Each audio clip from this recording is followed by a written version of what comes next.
Vous faites des dons à une association cultuelle, à une église. Savez-vous que vous pouvez bénéficier d'un avantage fiscal lié au don que vous avez réalisé?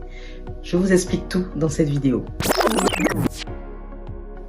Afin de bénéficier de cet avantage fiscal, il faudrait que votre église vous remette un reçu fiscal. Le reçu fiscal est en quelque sorte l'accusé de réception du don. C'est un document normalisé sur lequel est inscrit votre nom, votre prénom, votre adresse, le montant du don que vous avez réalisé durant l'année. Sans reçu fiscal, vous ne pouvez pas bénéficier de la réduction d'impôt qui est accordée aux donateurs.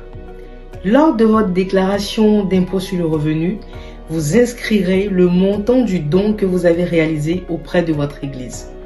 Prenons un exemple. Jean réalise un don de 1 200 € sur l'année 2024 auprès de son association cultuelle.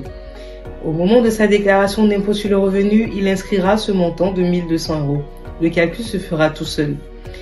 La valeur de la réduction d'impôt qui est accordée est équivalente à 66% du montant du don.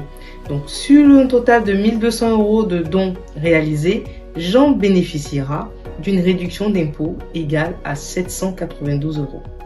Attention, toutes les associations cultuelles ne peuvent pas émettre de reçu fiscal.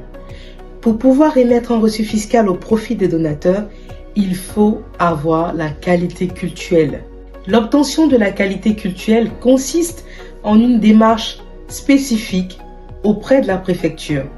C'est une démarche qui doit être réalisée tous les 5 ans par l'Église. Un certain nombre de documents sont demandés afin de pouvoir déposer le dossier de demande de reconnaissance de qualité cultuelle auprès de la préfecture et le préfet a un délai de 2 mois pour répondre favorablement. Passé ce délai de 2 mois sans réponse, la qualité cultuelle est réputée acquise. À partir de ce moment-là, l'Église peut alors émettre des reçus fiscaux au profit de ses donateurs. Ceux-ci pourront les faire valoir dans leur déclaration d'impôt sur le revenu afin de bénéficier de l'avantage fiscal afférent. Alors, en résumé, vérifiez la qualité cultuelle, vérifiez que vous détenez un reçu fiscal avant de déclarer le montant de vos dons lors de votre déclaration d'impôt sur le revenu et faites-vous accompagner par votre expert comptable.